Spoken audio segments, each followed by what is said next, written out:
Alright, it's still terrible weather outside, so my chair's rotating. As I was saying, the weather is still terrible outside, so we can't do anything interesting. We're trying something a little bit different here, slightly different setup. Today we're going to be talking about the 3 biggest misconceptions in the car scene, in my opinion. Number 1, in my opinion, has to be that German cars are not reliable. Any car can be reliable if the right maintenance is done and the car is kept up to spec. Now you hear this about a ton of different cars and not just the German ones, but personally, as someone who has owned a German car with the Audi and who's just a big German car fan, don't get me wrong, I like my American, Japanese, all those cars, but from a German standpoint, people seem to think that they are the most unreliable things ever created. And you'll hear multiple different standpoints on this, whether the old ones are the reliable ones and newer ones have just gotten terrible, or that newer ones have gotten significantly better and it's more modern and that they are more reliable.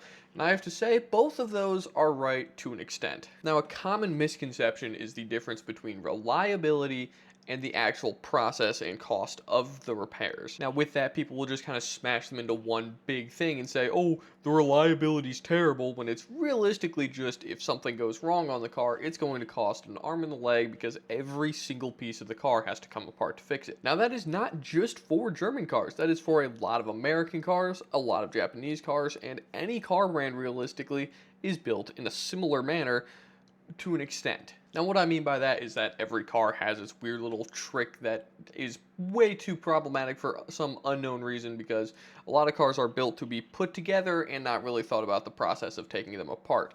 Some more modern cars have had more thought put into them, some of the older cars have more thought put into them. It really depends on the year, make, model, brand, etc. Now I'll use the BMW 335i as the basis for this statement because everybody was talking about how great that car is to make power, although the reliability is known to not be incredible. And to that I say yes, if you throw power at any car, it's not going to be the most reliable. Even you B58 fanboys out there, it's not the most reliable if you do not do the proper maintenance and do not have the proper supporting mods done to that car. Now by keeping up on your maintenance, I don't mean, oh, I've done my oil change every 3,500 miles. I mean you've done transmission flushes, differential flushes, coolant flushes. All of the fluids should be changed, including spark plugs, injectors, and stuff like that. Now in comes the problem of how difficult these maintenance items are. For a lot of them, they're not too incredibly problematic, but some of them are, including gaskets, which will just go bad over time because that's how gaskets work. They are sometimes very difficult to deal with on a lot of cars. Now let's take 2 cars that are known for being very unreliable and take them at face value. Let's take the F80 M3s with their S58, their crank hub issues, and then for example my S4 that I've had, which is known for its timing chain problems. Now both of these cars were just designed terribly from factory. It's not that they're a super major problem, I mean they are to an extent, but it's not going to really happen if you're driving the car normally. Now, if you're pushing it, which you are probably doing with these cars, then you need to start considering the problems. Now, I can't speak too well on the F80s, but from my understanding is that if you push it really hard at certain RPMs and you shift wrong, it just spins, which isn't good. The crank hub spinning incorrectly is bad, can destroy your timing, and engine goes kablamo. Now, speaking on a topic that I actually know a decent amount about because I had a B8 and B8.5 Audi S4, is the timing chains that have massive issues on those, and they're at the back of the engine. So the reason that those realistically go bad is because the tensioners are made out of plastic for some ungodly reason. That reason likely being because they are cheap. Manufacturers don't want to spend a lot of money. They want to save money as much as they can. So if they were made out of metal, maybe it costs them an extra $2 to make. But with the amount that they manufactured, it saves them thousands of dollars by doing that. Now that's the same reason that the water pump, thermostat, and PCV go bad on those, because they're made out of plastic. Also, those just kind of will go bad on cars to an extent once you hit a certain mileage. Mine was completely fine without being touched at 100,000 miles because the maintenance was kept up properly. Now the S4 is a great example of why these cars aren't the most unreliable. It's the maintenance that is the issue.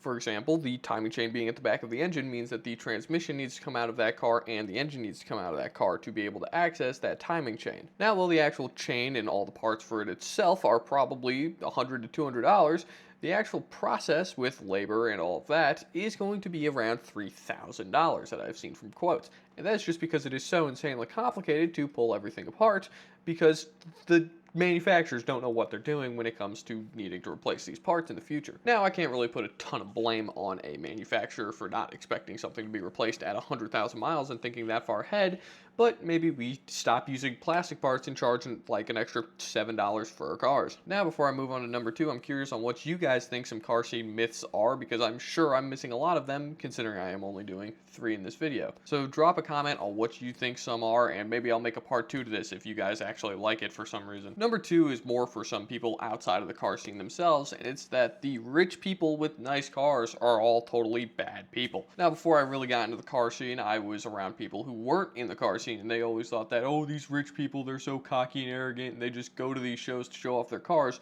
And after being in the scene for a few years, I see that that is probably the most false statement I've ever heard in my life. Now, don't get me wrong, there are probably some people out there, and I have met some people out there who are the cocky, arrogant kind who just go to show off their cars.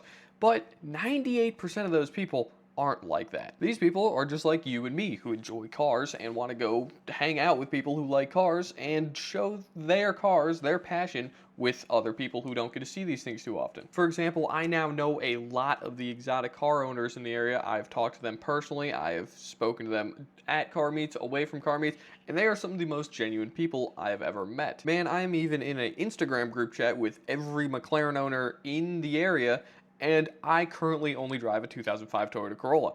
Now, it's because I sold the Audi, but still, I don't know how I ended up there, and everybody is just great in that chat. Now, while some people see the worst in people at face value, I hope that they are able to sit down and have a nice conversation with some of these people, because these are some of the nicest and most helpful people I've met in my life so far. A lot of people I've talked to were in my shoes at some point, where they've liked cars, they want to be able to have nice cars, and they worked hard for it, and they are always willing to give advice and help where possible. So yeah, instead of just assuming people are cocky and arrogant because they have some money, go up and have a nice conversation with them. Now, my advice is don't go up to them and ask, hey, what do you do for a living? Because if they wanted to talk about what they did for a living, they would be at work right now.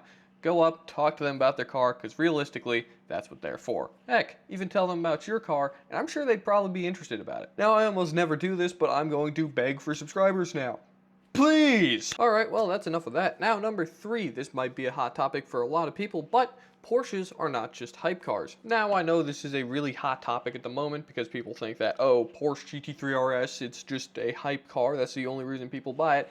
And to an extent, yes, but there's a lot of people who actually buy them, drive them, and that's what they're made for. See, Porsche's always been seen as the epitome of actual balanced sports car driving. Not a supercar, not a muscle car, a true sports enthusiast car. Now, while the GT3 is their true track-bred vehicle, they also make things like the Porsche Cayman and Porsche Boxsters. Now, while the 911s are kind of exploding in price at the moment for some ungodly reason, including the turbos, GT3s, Tourings, etc., they are still the Caymans and Boxsters that people seem to be overlooking to a pretty good extent. Now, realistically, there's nothing like the German version of a Miata, where it's a lightweight, small engine car that just rips on back roads, which is essentially what a Boxster is. Now, the Cayman and Boxster are kind of one and the same. A Cayman is just a Boxster with a hard roof, but they are both just incredible driver-focused vehicles. And for the price you can get these for right now, it's hard to pass one up. With my experience in both a GT3 RS 992 and a Spider RS, I'm gonna say both are great cars, but if you're ripping around in the back roads one day, just casually on a Saturday evening, why not have a top that goes down? Not only that, but why not have a top that goes down for $300,000 less than the one with a big wing? Now, don't get me wrong, I love both of these cars, but for the price, you can get the same engine in a drop top. Why not go that way for $300,000 less? Now, sure, there's some flaws with the Spider RS, including the fact that sometimes it sounds like a diesel in comfort mode, and that it takes 45 minutes to remove the top and put the top back up on that car. Hopefully, I will be able to do a review on that vehicle this year, but we'll see what happens with that. Even though there is a lot of hype culture around these cars, I know a lot of people who buy them just for the true driving experience. They're not crazy on social media or anything like that. People still buy them as legitimate cars. Now, yes, there's a big stigma around them, including the BMWs, but I know people that buy those for the driving experience as well. It's just people enjoy these cars and want to have a good driving experience, which Porsche still nails. Now, feel free to hate me as much as you want for these takes, or enjoy my takes and agree with me. I do not care. But I'm just being honest with what I see going on in the car scene. There's a lot that people kind of don't realistically accept. So if you guys actually enjoyed this style of video, let me know down below, like something so that I understand that you like this stuff, and I might do more of this. Otherwise, we're going back to storytime stuff next week, and we're just setting up right back over there and yapping about nothing. Peace.